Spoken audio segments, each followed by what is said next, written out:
Good morning, everyone. This is Abundance Book Club Live. We have been reading Creating Money, Attracting Abundance. And today we're going to be talking about how to create more money. How to create more money. So direct from the book, we have lots of amazing wisdom that we are learning as we're reading the book together. For those of you that are in the book club, you already know. And we just share it out, like share what it is that we are learning, share what it is that is opening up for us, anything that in our own lives that we've discovered.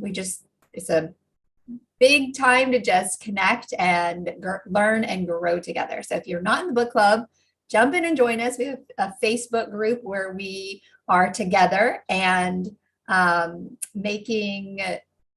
Sorry, I have a co-host coming in. I just had a thought that make sure that she has the right link.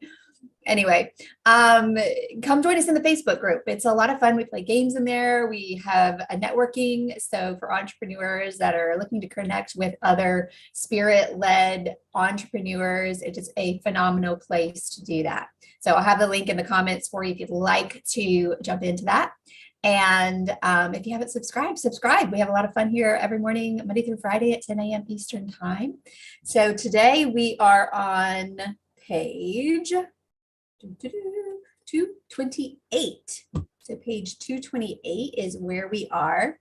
And it is right in the middle if you're following along. If you want more money, you need to give the things in your life that will bring you money. That includes your talents, skills, time, and energy. So I'm just going to read that one more time. If you want more money, you need to give things in your life that will bring you money.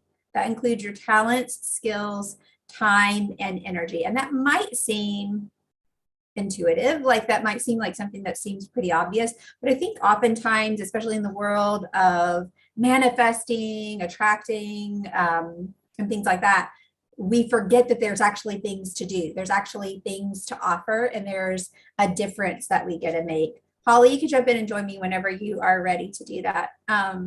So if we want more money, we do actually get to give our talents, our skills, our time, our energy, whatever it is. So one of the things that it doesn't talk about here, and I think is really important that we discuss, is leverage.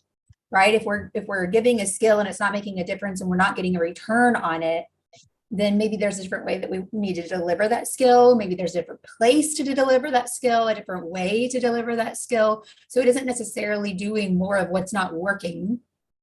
So they didn't really address that in the book. You know, we show up and do more skills and do more things, right? It's Right. like awesome, but if it's not getting us the result, then doing more of it isn't really where we want to go. So there is a really important piece of, okay, looking at what's working, doing Versus more, beating your head into a wall, right? right? Yeah.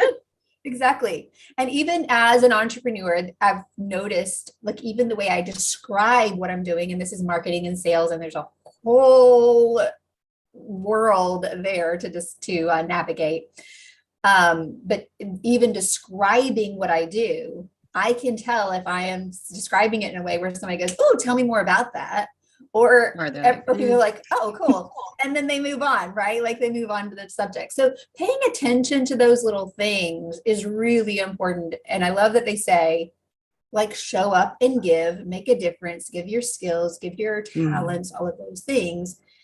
And just as from the experience that I have, it is really important also that we look at, okay, pay attention. If that didn't work, you know, like you said, don't keep beating your head against a wall. Try something different. Exactly. Okay. And my apologies for my little bit of lateness here, my tardiness. I was having some technical difficulties getting on. So jump in. We are here and we're good. Yep. Doing great. Yeah. So, you know, I'd really like to, instead of diving more into what it talked about in the books, I think that's pretty obvious. You know, manifesting is great, but at the end of the day, I want something that is consistent. I want something that, you know, makes money flow. Isn't like, wow, that was cool. Look what I just manifested. That's super fun. I love it. It happens all the time. But to me, that's a much more There's not Not security. stable. Yeah. That's great. That's the word. Yeah. So as we show up and we make a difference and we look at what's working, what's not working, and continue to adjust, then we're able to create stability, consistency, and really create the money flow that we are, that obviously as an entrepreneur, the consistency is really important, because a lot of entrepreneurs, we've all had experience as entrepreneurs of having inconsistency, and that's not fun. Sure. A lot of the reason nobody leaves, people stay their jobs. And there's a lot of give to get mentality as opposed to just giving freely. And I feel like the energy that comes from you in a give to give freely and give because it's going to benefit somebody is so much pure. I don't know if that's a word. It's so much more pure and it attracts more people. I feel like that is much more attractive than having that give to get mentality. I think people are really turned off by that in a lot of ways. And I think there's a lot of that reciprocity that we kind of, we embody, we expect, right? Like we have that, oh, well, if I do this for you, then you'll do something for me. Sometimes that works, but I don't feel like the energy behind it is nice. So the energy behind it is not clean, and the energy behind it is not one of giving and the one of love that really is the one that brings back what you want to have. Yeah. Those are really great points. Giving, and what I hear you saying when you say give freely is give to make a difference. That doesn't mean that our services are always free, but it means give to make a difference or show up to make a difference. And when we do it with that clear intention, not because we're hoping to get something back, then yes, it flows back in. And what you're talking about as far as partnership, right? You said sometimes it works. It's really when we're in a clean partnership. Right. Partnerships are so important. We do a lot of partnerships here. We do a lot of collaborating. It's one of the things that's really important to be able to play a big game. But a true clean partnership is one where all of the parts have been talked about and they've been agreed upon, and everybody is all in and playing a big game. And it's not well, I'm just going to show up and do minimum to get. So yeah, that giving to get mentality, I think, the entrepreneur journey is such a humbling journey. Like it really does clean up those spaces inside of us that are, not playing our biggest game, not in the highest integrity, that are, I think we start the journey often because we want to create more money. We want to have freedom. And those things are really beautiful and powerful. And we talk about them a lot, and I still love them. But when we start the journey, it is a very internally focused, individual, what I'm making a difference in my life for focused journey. And then as we go through different growth experiences, it really causes us to focus out, show up and make a difference. And then that's where those results really come from. Absolutely. I know starting my journey, it was all about me, and I was so in my head, about, okay, how's that going to look? What's this going to be like? Who am I really talking to here? And then trying to lay the blanket across everybody, which really does not work. And again, it's a matter of, learning to grow and turning the focus outward, and who are you serving and how are you helping them? And why would they want to talk to you, right? Because what do you bring to the table for them? And that really makes a big difference in who you're speaking with and how you're speaking to them. Yeah. And how we're speaking to them. That's a big one. I talked to somebody yesterday who I was interested in potentially using her services. And it was fine. It was a fine conversation. But at the end of the conversation, we got off the phone and I realized that one of the things that's really important to me is to always assume someone's intelligence. Now, am I excellent at this? No, there's definitely times where I'm like, frustrated or whatever. But I hold a space of always assuming the other person's intelligence. And I also hold a space of that someone would speak to me the same way. And that doesn't Mhm. mean that I'm not going to give information. I'm going to support with information, but I'm going to say it in a way that they may already know it. Right. Right. And as we communicate that way and hold each other in that space of assumed intelligence, we can create the most value Mhm. while holding each other really high and with respect. And so I realized at the end of the conversation that that's what was missing, is there was an Yeah. assumption that I didn't know anything. And I was actually very familiar with the topic we were talking about. So she was just telling me a lot of stuff I already knew versus getting to know me and really allowing us to have a good, clean understanding of each other. So I Mhm. love that you said that the way we speak to each other is so important. Yeah. So important. And that follows through too. Like I'm a clinical instructor in my physical therapy job. So I work with students and train students, but I'm also a mentor. So I'm working with established clinicians who are fairly young to the game, but they've got a degree, right? Mhm. They have training, they've done their clinicals, they've been trained by people like me in the clinic, and they've got a job.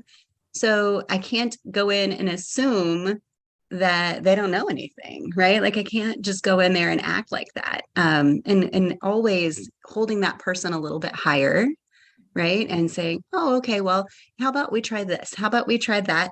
We'll check out.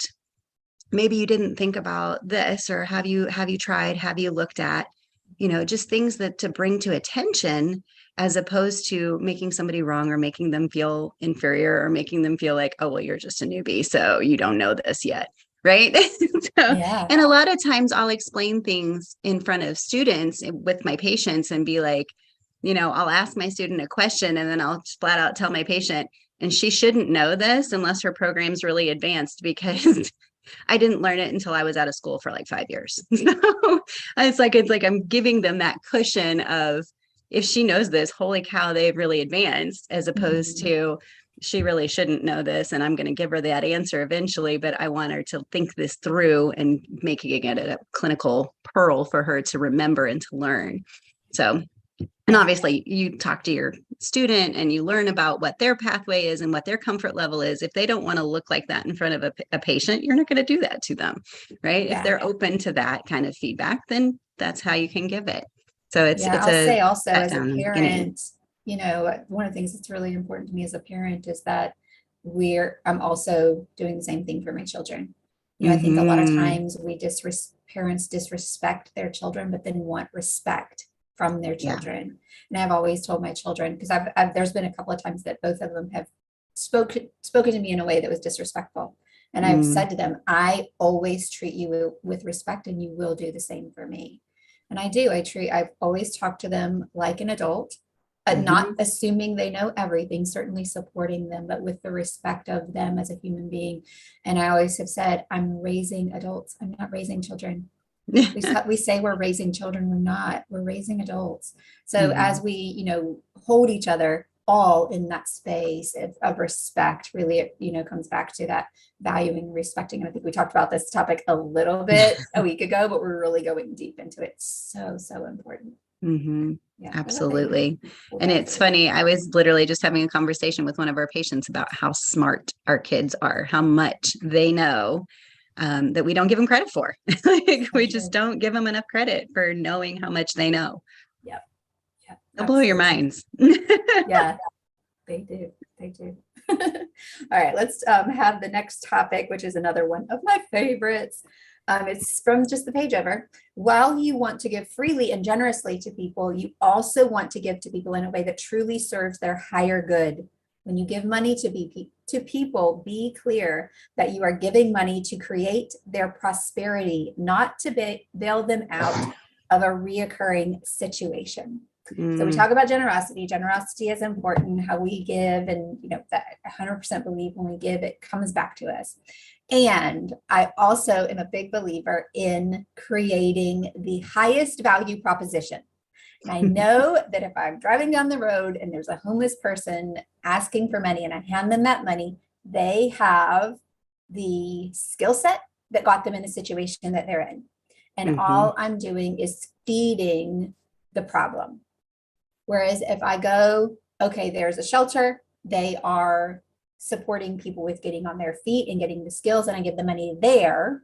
And then when I see the homeless person, direct them to the shelter, I am making a difference in their lives. And so I really try to look at, when I give and make a difference, how am I doing it such that I'm actually forwarding that person and not feeding the problem? Same thing with family members, right? If a family member wants to borrow money and that family member has a history of not, making a difference in their lives with it, and they're just constantly falling behind, we're feeding the problem versus saying, I really believe in you. Let me come, support you. What is it that is actually the problem? Is there something else that I can support you with? And really look at how we can forward them versus feed what's not working. It's so funny. I went to a conference, I think it was in July or August. And the main speaker is now a multimillionaire, right? And he got that way borrowing $700 from his uncle. Mm-hmm. And he has tried to repay his uncle multiple times. And his uncle refuses to take it because he's like, how cool is it that some multimillionaire, almost billionaire, owes me $700? He will not take it back. But that was what it was for. That $700 was for him to go through a training. Mm. And it was the training that started the snowball rolling that has now created massive wealth for him. And so it's just that it's applying, like, that you're going to go spend that $700 and it's not yours to spend. Right. But I think having that little nag in the back of your head goes, I really better get this. I really better apply this. I owe somebody. Like, if I don't get this, I'm not going to get the money back to pay him back. It's just over and over and over again, telling yourself, I owe somebody. So I really got to get this. And I think that makes a difference sometimes when you are borrowing from someone, that you're going to really work harder on what it is that you're using that money for, to make sure that it comes back to them. Yeah. Mm-hmm. Yeah. And I love the example too, because, if it's someone who we do have the opportunity to make a difference in their lives, and it really is them, making a change, making a difference, investing in themselves and in their future, is a very different place to give from versus the person who is continually asking because they're not able to even cover the basics. Right. And then, there's other ways to give, right? Like if it's somebody who's struggling with their rent, is it support to have them, do you have a place where they can stay for a little while, where they actually do have the support to get on their feet? There's just so many ways to make a difference, and there's no right or wrong way. It's just, how are we really standing with someone? And again, it's kind of very similar to how we talk to someone. It's how we see them, how we hold them, how we, how intimate we are with those, with what's going on, to really say, I care enough to make a difference. And this is why, I want to support in this way. And this is why maybe I'm not willing to support in another way. Right. Mm-hmm. So beautiful. And being open to recognizing that there are different levels or different ways that you can support that maybe would make a bigger impact, right? Than just handing over the money. And, even if we sat down with somebody and took the time to look at their finances and say, okay, well, here's where this could shift and this could shift and this could shift, and things could make a huge difference. Or years ago, my sister-in-law let us borrow her Dave Ramsey set. Right. And try to get your life back on track, kind of thing, get the finances back on track. So just little things where you can support and be like, okay, well, I have this to offer you. Do you want to take it up and run with it? Well, and it comes still back put some work in. Yeah. And it comes back to, the beginning of the conversation, which was really around value and making a difference, and how, that creates our ability to make money. But of course, it is the way that we operate, when we're creating value, and our focus and our clear intention is creating value. Not only are we making money in our business, we are communicating with people in a way that allows them to see clearly that you're the type of person that they want to work with. And then, on top of that, the way that we make a difference for the people around us, right? Somebody in those situations isn't going to necessarily be the person that's going to buy the product or hire, the entrepreneur that's making a difference in their lives. But when we show up that way in every area of our lives, everyone around us wins. It's so powerful. Yeah. Well, we are at 20 minutes after, so we get to say goodbye to you too. Thank you for having this conversation with me, Holly. For everyone watching, hit subscribe or come hang out with us in the book club, in the Facebook group. We'll make sure that link is there for you.